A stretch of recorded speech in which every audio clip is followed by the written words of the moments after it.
It's a nice shiny new box we got there. Okay, we've got a few new bits and bobs and pieces on here, and well, definitely a metal aluminium stem. Let's get into it. Well, TPU tubes are nothing new anymore, but they do seem to keep getting better and better. And here is their newest version, which has a removable valve core, and I'm going to show you that up close. But basically, I always recommend TPU tube. I've done 2 videos on it already, and I'll link them below if you want to watch them, but the too long didn't watch version is basically they're a hell of a lot lighter, they have a faster rolling resistance than butyl, they also take up a lot less space so you can carry more of them in your saddlebag, and these Ride Now ones cost the same price. But yeah, I'm going to swap out my old ones with the new ones, and I want to see if they are just as good. So let's get into it. So here's what you get in the boxes. This is the old one. It's obviously the 24 gram, the slightly lighter one. And here is the newest version. I got it in the 36 gram version, just because it fits more wider tires. So this can go up to a 32C, but you could probably squeeze it to a 34 if you wanted to on the 36 gram versions. But what is essentially new here, you can see on the old ones, you have this plastic valve stem, and well, it's just as simple as that. And they have glued in the core here. So if I try and get even closer, you can see it looks like the core is removable because it has those flat surfaces on either side, but it is not, it is glued in. Whereas this new one here, it is a removable core. Let's see if that comes out easy enough. I can use these plastic ones. I don't like them as much because they tend to be a little bit soft, but there we go, that comes out nice and easily. And there it is, valve core removed.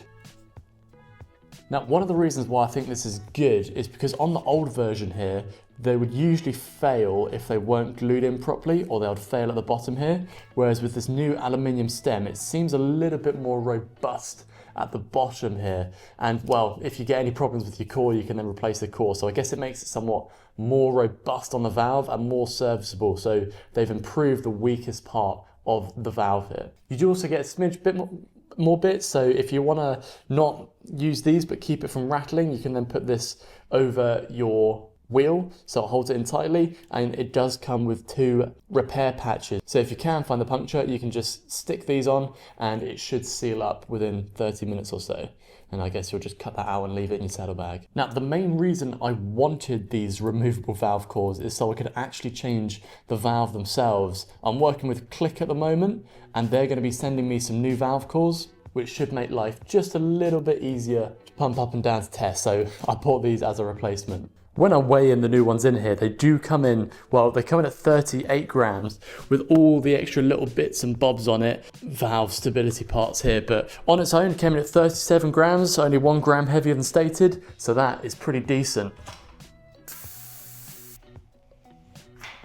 When putting your new ones in, Ride Now do recommend you pump it up just a smidge, just to give it shape, but if you pump it up too much, over like 4 psi, it will then permanently expand maybe 1 or 2 areas. So you literally just want to give it shape, and that is all. The inflation, just make sure it's in there properly, and then I always deflate it before I fully seat it back up. We're in. Let me try and demonstrate how all these little extra pieces work. So first of all, you have your concave section that will obviously go on here. Then you have your little rubber piece, which we got on next, which stops that from falling and also gives it good compression. And then you have your Ride Now final ring plug. It does have a way up and a way down. If I try and show you closer, once again, the bottom half here has a little lip for that rubber to sit in, and the top half is completely flat. And then simply squeeze snug. So that's an option if you want it to be sturdy, but like I said, I have the little bits of rim tape that sit over the top here that stop it from rattling anyway, so I'm not going to be running it to save, you know, those 2 grams. You of course have your normal stem length options, so you've got 45, which is the shortest. This right here is a 65 in length on a 51mm depth rim, so it actually kind of sticks out a bit further than I thought it would. And then here is an 80mm on a 60mm rear wheel there, and once again sticks out a little bit more than I thought it would. Maybe it's just because they're bright pink, it makes it look obvious. All right, so it's been about 2 months since I've had these things on the wheels, and let's talk about reliability, and they've been fine. I think when these Ride Now TPU tubes first came out, you were much more likely to get some duds within the packages. So like, say like you might have had like 2 out of 10 that the valve core might not fit in properly or been glued in properly, and it might always fail, or they never really failed, they just deflated slowly overnight is when you knew you had an issue with one. Then maybe last year I would have said maybe 1 in 10 might have been rubbish. And well, now it kind of seems like 1 in 15. They are getting much more reliable, these Ride Now TPU tubes, as time goes on, which makes it even easier for me to recommend them. One thing everyone's usually fairly interested in is air loss, and well, these are about the same as the previous versions, so they lose air a little bit quicker than butyl, about the same speed as tubeless, definitely don't lose air as fast as latex. Personally, I pump up for every single ride anyway, so it doesn't make a difference to me as to how fast they lose air overnight, but it might make a difference to you. I'll just say they're the same as the old versions. I do have a little short video where I tested the old versions after a week, and I'll link that in the description below if you want to see that. It's like 30 seconds long. Road feel, once again, exactly the same as the previous versions. I'll link a video again of the review if you want to hear the full thing, but basically, too long didn't watch again. They feel more supple than a butyl tube. Not quite as supple as latex and tubeless, but very, very close. And you kind of have to be really thinking and looking out for those differences to notice. Are there anything I don't like about these new ones? And the answer is yes, there is only one thing that I haven't got along with. That is, they are hot pink. Now, I have nothing wrong with the colour at all, it's quite nice on its own, but doesn't quite suit my bike and its style setup. I would like to maybe, I don't know, I might paint over them with a Sharpie or something. You know what, whilst I'm filming, grab the permanent marker and let's see if it's not really working. Damn it, there must be another way to get this black.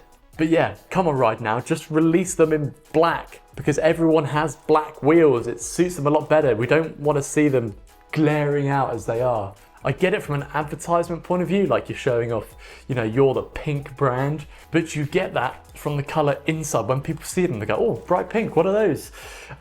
Keep the stems black as they were. They don't need to be pink. So there it is, the TPU tubes with removable valve cores.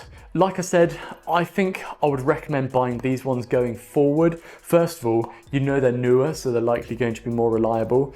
Secondly, they're just more serviceable and more robust, like having that aluminium core just feels a lot more solid.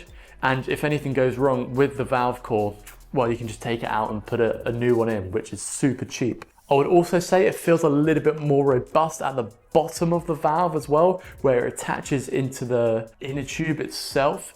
As I've said in previous videos, once again, that I'll link below on the different types of inner tubes. For me, I personally run the TPU on my road bike setup, just because if you do puncture and stuff, it's just so easy just to replace and change them, and it's very cheap as well. And then for my time trial bike, I do like to run a tubeless setup, because it's slightly faster in rolling resistance, and if you do puncture, there is a chance that it might seal the puncture. So if you're racing and stuff, could save your race basically. If you do have any questions, feel free to ask me in the comments down below, or you can find me over here on Instagram. I've been Jason, this has been Cycling Unboxed. I'll see you in another video.